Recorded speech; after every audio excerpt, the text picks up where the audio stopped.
کہ کسی بھی صورت معاف نہیں ہے، لیکن افسوس، صد افسوس، جتنا اہم یہ فریضہ ہے اتنا ہی مسلمان اس سے دور ہیں۔ اکثریت ان لوگوں کی ہے جو نماز پڑھتے ہی نہیں، یا ایک یا دو پڑھ لیں اور باقی چھوڑ دیں۔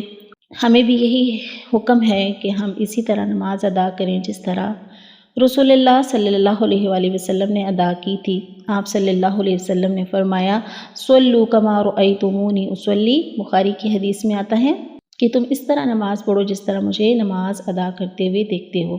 دیکھتے ہیں کہ آپ صلی اللہ علیہ وآلہ وسلم نے کہاں کہاں کون سی دعا شامل کی اور اپنی نماز کو بہتر سے بہترین بنایا۔ تو سب سے پہلے تکبیر تحریمہ، اللہ اکبر، اللہ اکبر، اللہ بہت بڑا ہے۔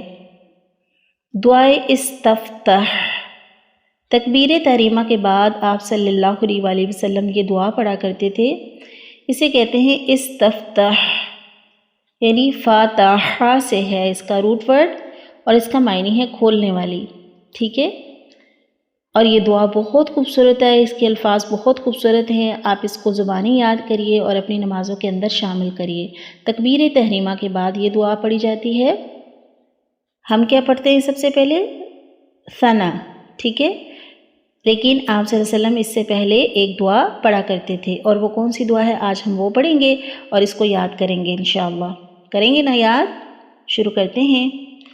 اللہم باعد بینی وبین خطایای، اللہم باعد بینی وبین خطایای كما باعدت بين المشرق والمغرب، كما باعدت بين المشرق والمغرب، اللهم نقني من الخطايا، اللهم نقني من الخطايا كما ينقى الثوب الأبيض من الدنس، كما ينقى الثوب الأبيض من الدنس،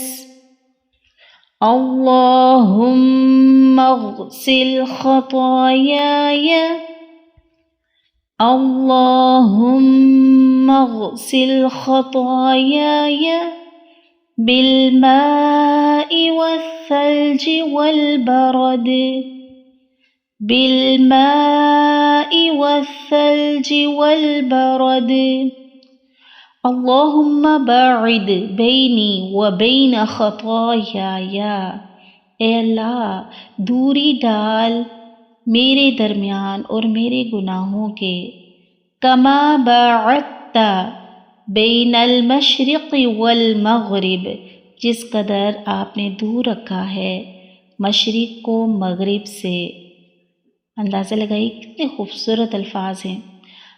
اللہم نقنی من الخطایا، یا اللہ صاف کر دے مجھے گناہوں سے، کما ینقی الثوب الابیض من الدنس، جس طرح صاف کیا جاتا ہے کپڑا سفید میل کچیل سے۔ اللہم اغسل خطایای، یا اللہ دھو ڈال میرے گناہ، بالماء والثلج والبرد، پانی، برف اور اولوں سے۔ آمین الہی آمین۔ ہمارے نبی کا ہر عمل خوبصورت، ہر بات خوبصورت، اور آپ صلی اللہ علیہ وسلم نے اتنی خوبصورت دعا سکھائیں۔ تو عزیز ساتھیوں، اگر آپ دیکھیں کہ روزانہ اگر کوئی یہ دعا اپنی نماز میں شامل کرتا ہے تو کیا اس کا کوئی گناہ باقی رہے گا؟